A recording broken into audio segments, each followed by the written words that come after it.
भगवान गाय चराने चले गए तो भगवान कृष्ण को मारने के लिए एक अघासुर आया, सांप बन के, अजगर बन के, बड़ा मुंह फाड़ के खड़ा हो गया।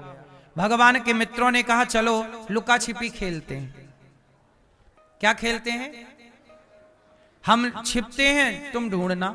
तो सारे ग्वाला छिपने के लिए चले गुफा में, तो सांप का मुंह फटा था, वो अघासुर भगवान को निगलने बैठा था। तो भगवान के लिए मारने आया अघासुर के मुख को ग्वालों ने गुफा समझ ली, उसी में जाके छिप गए और वो सांप कृष्ण का इंतजार कर रहा था। अब भगवान चिल्लाए भैया वहां मत जाओ, वो सांप है, वो राक्षस है। भगवान की बात सुनकर भी ग्वालों ने अनसुनी कर दी।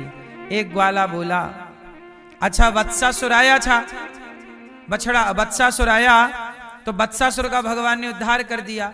बगुला बन के बकासुर आया, भगवान ने चोंच फाड़ दी। तो एक ग्वाला बोला कि भैया यदि ये भी कोई गुफा राक्षस जैसा हुआ, राक्षस हुआ, तो भगवान ने एक कृपा दृष्टि डाली, तो भगवान की दृष्टि में भी अमृत है। जैसे ही देखा वो सारे ग्वाला जीवित हो गए। क्या हो गए? भगवान ने सबको क्या कर दिया? जीवित कर दिया। तभी भगवान ग्वालों के संग रोटी खाए और ब्रह्मा जी बछड़ा बछिया चुरा के भागे। तब भगवान बछड़ा बछिया बन के लीला करते हैं। तभी ब्रजमंडल की सारी सखियों का ब्याह हो जाता है गर्गाचार्य जी के कहने से। ब्रजमंडल में जितनी सखियां हैं ना, सबका ब्याह हो गया। और सबका ब्याह किसके साथ हो गया? कृष्ण के संग। क्यों? असली ग्वाला चुरा लिए ब्रह्मा जी ने, तो भगवान ही ग्वाला के रूप में हर घर में है।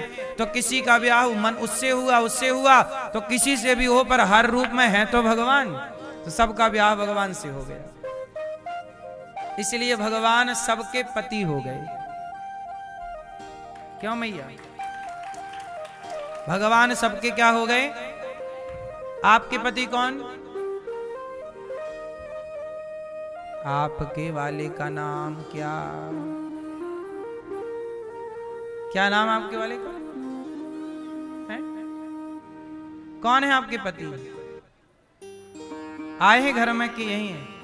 कहाँ है? इतना टाइम लगा बताने में, बगल में बैठे हैं, बताने में इतना टाइम। मैया आपके वाले हैं? नहीं आए? आप लाई ना होंगी। मैया आपके पति कहां गए? आदमी तुम्हारे, ये मैया, ये लाल मैया, आदमी कहां गए हैं? आए नहीं साथ में? का बम बम हो गए? सुनो मेरी माँ, आपके पति कहाँ हैं? अच्छा आप हैं पति, हम पत्नी से पूछ रहे हैं। ये बोल रहा मैं हूं मैं। हाँ भाई आप ही हैं, कोई थोड़ी चुरा रहा है। तुमसे तुम्हारे पति का अधिकार। मैं हूं पति मैं। अच्छा है, अच्छे पति आपके ना, आपको बोलने नहीं पड़ता होगा ये हमारे पति, पहले ही बोल देते होंगे मैं ही हूं। आपके पति कौन है? लाल मैया हैं?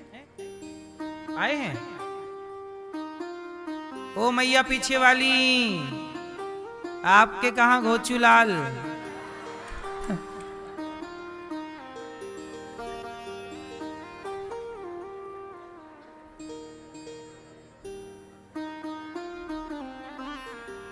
कितने मैया आपके पति कितने हैं? एक ही हैं। तो फिर आप लोग झूठ क्यों बोलती हो? आप लोग मंदिर में जाती हो तो ये लाइन बोल के आती हो, तुम हो एक अगोचर सबके प्राणपति, स्वामी सबके प्राणपति, किस विधि मिलहूं दया मैं को मैं कुमति। ओम जय जगदीश हरे। एक तरफ तो आप कहती हो कि हमारे पति ये हैं, बगल में बैठे हैं, और दूसरी तरफ मंदिर में क्या बोलती हो? तुम हो एक अगोचर सबके प्राणपति, स्वामी सबके प्राणपति। और मंदिर से बाहर आई, बोले ये हमारा, ये रहा पति। और अभी मंदिर में कह रही थी सबके प्राणपति आप, और अब कह रही है ये मेरा पति। ये मैया आपकी दो तरह की बातें हो गई कि नहीं? एक तरफ तो आप कहती हो तुम हो एक अगोचर सबके प्राणपति इनके लिए, और दूसरी तरफ कहती हो ये हमारा पति। अब बताओ आप वो वाले पति कि ये वाले पति? असली कौन है? और वो जो घर वाले मंगलसूत्र वाले हैं वो फोटो कॉपी है। क्यों? ओरिजिनल प्रति तो यही है। वो तन का पति है, ये मन का पति है।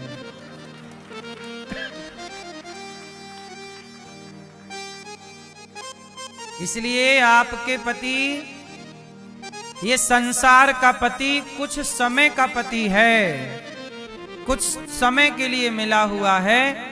इसे परमानेंट मत मान लेना। ये आपका पक्का वाला नहीं है। ये तो जरा दिमाग खराब हो तो बोल दे जा अपने बाप के घर। क्यों? ये बोल देता है कि जाओ, पर हमारे भगवान कभी नहीं बोलते कि मेरे यहां से चले जाओ। इसलिए संसार के पति के संग रहना मेरी माँ। अब इसका मतलब ये नहीं कि अपने पति को आप छोड़ दो, छोड़ना मत। अपने पति के संग रहो। अपने पति को, हमारे सनातन में पति में ही परमात्मा का दर्शन करना चाहिए। अपने पति में क्या मान लो?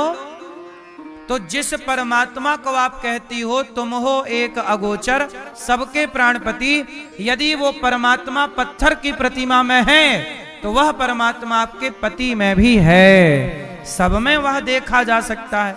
तो अपने पति को उसी भाव से देखा करो कि ये भगवान है। हम संसार के व्यक्ति के साथ रह रहे हैं, इस भाव से मत रहा करो। हम भगवान के साथ रह रहे हैं, इस भाव से। तू अकेला नाही प्यारे, राम तेरे साथ में। ठीक है?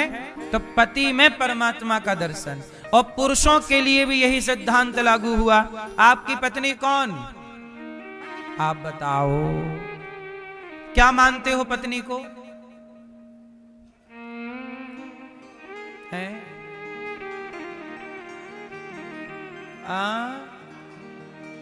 अर्धांगिनी। आप क्या मानते हैं अपने पति को? आप पति देवता? अरे यहां देख लो प्रभु, आप अपनी पत्नी को क्या मानते हैं? हैं? क्या, कुछ तो बताओ, क्या मानते हैं? लीला देवी हैं? क्या मानते हैं? पत्नी मानते हैं। पत्नी नहीं है ये। हमारे यहाँ रिश्तों में भी एक बहुत बढ़िया बात है कि पत्नी माने पति को भगवान और पति भी माने पत्नी को भगवान। मतलब हमारे यहाँ ये सोच के मत रहो कि ये स्त्री है, ये पुरुष है। ना जी, स्त्री पुरुष के रूप में भगवान ही हमारे साथ हैं। हर रूप में वही है। यदि पुरुष नारायण है तो स्त्री भी नारायणी है। स्त्री कौन? नारायणी। और पुरुष कौन? इसलिए एक दूसरे में भगवान को ही देखो तो आपके रिश्ते भी निभ जाएंगे और भक्ति भी हो जाएगी। 2 in 1 काम हो जाएगा। बात समझ में आई? अलग से ईश्वर की खोज करने की जरूरत नहीं है। जो आपके आसपास लोग हैं उनमें ही भगवत दृष्टि रखना स्टार्ट कर दीजिए। रिश्ते भी निभ जाएंगे, भक्ति भी हो जाएगी।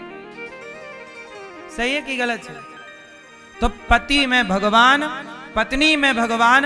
हमारे यहाँ तो बच्चों में भी भगवान कहा गया कि बच्चे भगवान का, और केवल बच्चे नहीं, बूढ़े भगवान का रूप हैं। बच्चे भगवान का रूप, बोलो, बोला गया कि नहीं?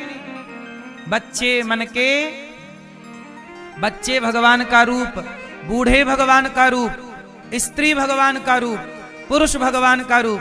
बचा क्या? सर्वम खलविदम ब्रह्म। यही दृष्टि लाना चाहिए आपको। अच्छा ये बताओ, माटी है कि घड़ा है? सत्ता किसकी है, मिट्टी की कि घड़े की? क्या घड़े में घड़ा है? यदि घड़े से माटी हटा दी जाए तो घड़े में घड़ा बचेगा। जैसे घड़े में सत्ता मिट्टी की है, पर व्यवहार में बोला गया भैया एक घड़ा दे दो। व्यवहार में घड़ा है, पर वास्तविक में घड़ा वह माटी है। जैसे वास्तविक में मिट्टी है पर व्यवहार में घड़ा है, उसी तरह व्यवहार में ये स्त्री है, ये पुरुष है, ये पेड़ है, ये पौधा है, पर यथार्थ में सब में वही एक परमात्मा समाया है। घड़े में जैसे मिट्टी की सत्ता है, ऐसे संसार में भगवान की सत्ता है। इसलिए पत्नी में भी वही, पति में भी वही, बच्चे में भी वही, बूढ़े में भी वही, सब में अपने भगवान को देखा जाए और सबसे ऐसा व्यवहार किया जाए कि ये व्यवहार हम भगवान के साथ कर रहे हैं। फिर आपके रिश्ते भी बढ़िया चलेंगे और पति में परमेश्वर का दर्शन भी होता रहेगा, पत्नी में ईश्वर का। फिर आपकी लड़ाई झगड़ा भी नहीं होगी, क्योंकि भगवान से कौन लड़ेगा फिर? यही तो भावना रखनी चाहिए। इसी भावना से भगवान मिलते हैं। अब आप पत्नी की सेवा, आप पत्नी का ख्याल रख नहीं पाए, पति का ख्याल रख नहीं पाए, घर परिवार छोड़ के बोले, एक आदमी आया बोले महाराज जी हम सब छोड़ के आ गए, अब भजन करेंगे भगवान का। अब इनसे पूछो कि कौन सा भजन करेंगे? क्या भजन की परिभाषा क्या है? माँ को छोड़ आए, बाप को छोड़ आए, पत्नी को छोड़ दिया, बच्चों को छोड़ दिया, बोल रहे हैं भजन करेंगे। क्या भजन है? क्या बाप की सेवा करना भजन नहीं था? क्या माँ की सेवा करना भजन नहीं था? क्या बच्चों को संस्कार देना भजन नहीं था? क्या पत्नी के लिए अच्छा पति बनकर उसकी खुशियों में साथ देना, उसके दुख में साथ देना क्या भजन नहीं था? बोलो। तुम्हारे बच्चे अब तुम छोड़ के सब आ गए, अब तुम्हारी पत्नी बेचारी मजदूरी कर रही है, काम कर रही है, बच्चों को पढ़ा लिखा के योग्य बना रही है, भजन तो वो कर रही है। भजन का मतलब भागना नहीं है। भजन का मतलब अर्जुन भाग रहे थे, मैं जंगल जाके कृष्ण कृष्ण कृष्ण कृष्ण जपूंगा। भगवान बोले पागल, कृष्ण कृष्ण जपेगा भजन करेगा? नहीं, ये धनुष उठा और गांडीव उठा और लड़। इस समय तेरा लड़ना ही तेरा भजन है। इस समय तेरा लड़ना ही तेरा भजन है। भजन करो, भजन करो। क्या भजन करें? अपने कर्तव्य को डॉक्टर ईमानदारी से मरीज की सेवा भगवान मान के करे तो उसका डॉक्टर बनना, मरीज की सेवा भगवान जान के करना, उसका डॉक्टर बनना, मरीज का इलाज करना, वही उसका भजन है। ईमानदारी से करे। तुम इंजीनियर हो, ईमानदारी से काम करो। तुम एडवोकेट हो, ईमानदारी से सच्चाई को जिताने के लिए केस लड़ो, वही तुम्हारा भजन है। अनिरुद्धाचार्य आपके सामने है। मेरा भजन क्या है? गौरी गोपाल आश्रम में वृद्ध माएं रहती हैं, उनकी सेवा करना, आप आते हैं आपकी सेवा करना, यही मेरा भजन है। अब मैं ये सारा छोड़ दूं और जंगल चला जाऊं तो ये मेरा भजन होगा कि पाप होगा? पत्नी को छोड़ दिया, जिम्मेदारी छोड़ दी, जंगल चले गए और जंगल में भी जाके मोबाइल चला रहे हैं, जंगल में जाके भी मन भटक रहा है। अरे मन को वश में करना अच्छी बात है, पर ये सब काम घर पे भी हो सकते हैं। राम जी कौन से जंगल गए बताइए? सारी साधना, सारा सब कुछ घर पे किया। दशरथ जी कौन से जंगल गए? ऐसा भजन किया गृहस्थी में कि भगवान उनके घर पे प्रकट हो गए। इसलिए सबसे बड़ा आश्रम है गृहस्थ आश्रम। कौन सा आश्रम? यदि गृहस्थ आश्रम ईमानदारी से चला लिया आपने तो आप सबको जीत लोगे। माता अनुसुईया का नाम सुना होगा।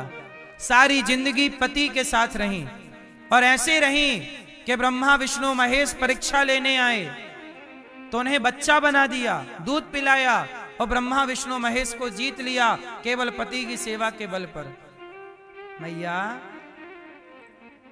पतिव्रता नारी से बढ़कर के कौन होगा, इसलिए तुम्हारा पति नारायण है, तुम्हारी पत्नी नारायणी है, इसी दृष्टि को रखना, इसी से कल्याण होगा। छोड़ने का मतलब है परिवार को नहीं छोड़ना, छोड़ना है तो अपने भीतर की वासनाओं को छोड़ दो। काम, क्रोध, लोभ, मोह, छल, कपट, निंदा, चुगली, ईर्ष्या, द्वेष, ये तमाम कचरा भरा रखा है, क्या ये छूटा?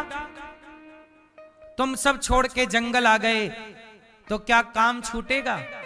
क्या पराई स्त्री को देखकर तुम्हारे मन में चंचलता नहीं आएगी? यदि नहीं आए तो समझ लो काम जीत गए हो, पर फिर भी तुम्हारे मन में चंचलता है, क्रोध है, लोभ है, पैसे के पीछे आपने सब छोड़ दिया, फिर भी पैसे के पीछे भाग रहे हो, तो छोड़ा कहां है फिर आपने? छोड़ने का केवल स्वांग रचा है, छोड़ना इसको नहीं कहते मेरी मां। छोड़ना बाहर से छोड़ना नहीं होता, भीतर से चीजें छूटें तब छूटना है। इसलिए मुझे लगता है कि ईमानदारी से अपने कर्तव्यों का निर्वहन करिए सब लोग। आप पत्नी हैं तो अच्छी पत्नी बनिए, पति हैं तो अच्छा पति बनिए, पुत्र हैं तो अच्छे पुत्र बनिए, पिता हैं तो ऐसा बाप बन के दिखाना कि तुम्हारा बेटा ऐसा बने कि दुनिया कहे यार बेटा हो तो ऐसा हो, बाप ऐसा हो कि बेटे को इतना अच्छा बनाए। आजकल आप बाप लोग अपने बेटों पे ध्यान ही नहीं दे रहे हो। तुम्हारा बेटा सिगरेट पी रहा है, शराब पी रहा है, वो पराई औरत को ताक रहा है, गलत गलत बातें कर रहा है, तो तुम बड़े बाप बैठे हो। काय के बाप हो? एक नंबर के घटिया, थर्ड क्वालिटी के पिता हो। ऐसे बाप थोड़ी होते हैं। बाप का मतलब है कि बेटे को श्रेष्ठ बनाए, माँ का मतलब है श्रेष्ठ बनाए, वरना माता शत्रु पिता वैरी ये न वालो ना पाठिता। अब तुम्हारा बेटा किसी लड़की को छेड़ रहा है, तुम्हारा बाप होना सार्थक हो गया? उत्तर दो। तुम्हारा बेटा किसी बहन बेटी को छेड़ रहा, तुम्हारा माँ होना सार्थक हो गया? तुम भजन कर रही हो राम राम राम, और तुम्हारा छोरा वहां लड़कियां छेड़ रहा है। अरे ये राम राम थोड़ा बंद करके और थोड़ा बेटे को संस्कार दे दिया होता, एक अच्छा इंसान बना दिया होता। अब तुम तो राम राम जब के अपना कल्याण कर लोगी, लेकिन तुम्हारा बेटा जब तक धरती पे रहेगा आतंक फैलाता रहेगा। तो तुम आतंकवादी देके जाना चाहती हो क्या इस देश को? हाँ या ना? सभ्य समाज का निर्माण करना मां बाप का कर्तव्य, यही तुम्हारी भक्ति है, यही तुम्हारा भजन है। तुम जितनी स्त्रियां बैठी हो मेरी मां, तुम्हारे संतान यदि योग्य है तो तुमसे बड़ा भजनानंदी जीजाबाई, छत्रपति शिवाजी महाराज की मां जीजाबाई ने कैसा बेटा इस देश को दिया, आज तक याद किया जाता है। तुमसे पूछा जाए तुमने क्या दिया? तुम्हारा बेटा वहां सिगरेट पी रहा है कोने में बैठे, ये दिया तुमने? मेरी मां बच्चों को संस्कार देना यही मां का धर्म है। तुम्हारा बेटा ऐसा बने कि दुनिया देखे सूर्य की तरह चमके, वाह ऐसा बेटा हुआ, ऐसा बेटा, ऐसी बेटी, धन्य है वो झांसी की रानी की मां जिसने ऐसी बेटी को जन्म दिया। झांसी की रानी की मां का भजन यही था, ऐसी वीरांगना को जन्म दे दिया। और तुम्हारी बेटी ससुर पर केस कर रही है, ना ससुर की सेवा कर रही है, ना पति की सेवा कर रही है, ना सास की सेवा कर रही है, केस और कर रही है। और ये तुम्हारी बेटी है, तुम भजन करी वृंदावन जाऊंगी, अपना कल्याण करूंगी। तुम्हारी बेटी वहां सास ससुर को परेशान कर रही है, पति को परेशान, तुम ये भजन कर रही हो। इतने डंडे मारेंगे ना भगवान, अक्कल आएगी तुम्हें। कर्तव्य पूरे हो नहीं रहे तुमसे, भगवान की आड़ में तुम पाप किए जा रहे हो। तुमने अपना कर्तव्य पूरा क्यों नहीं किया, यह सवाल पूछा जाएगा कि नहीं? तुमने बेटी जन्म दी तो बेटी को योग्य बेटी क्यों नहीं बनाई? तुमने बेटा जन्म दिया तो बेटे को योग्य क्यों नहीं बनाया? पूछा जाएगा। सवाल मां बाप से होंगे, तुम कितना भी भजन कर लो इस सवाल से भागोगे नहीं। इसलिए मेरी मां, आपकी संतान यदि योग्य है तो आपका जन्म मृत्यु भजन सब हो गया, और तुम्हारी संतान नालायक निकल गई तो तुम गंगा कितनी बार नहाओ, तुम्हारे पाप धुलने वाले नहीं है। बात सही है, समझ में आई कि नहीं? तुम्हारा भजन कर्तव्य। अर्जुन को क्या कहा? भाग मत। अर्जुन बोला मैं जंगल जाऊंगा तपस्या, भगवान ने कहा नपुंसक मत बन। नपुंसक शब्द का प्रयोग कर रहे हैं भगवान, नपुंसक मत बन, भाग मत, लड़, तेरा धर्म है लड़, क्षत्रिय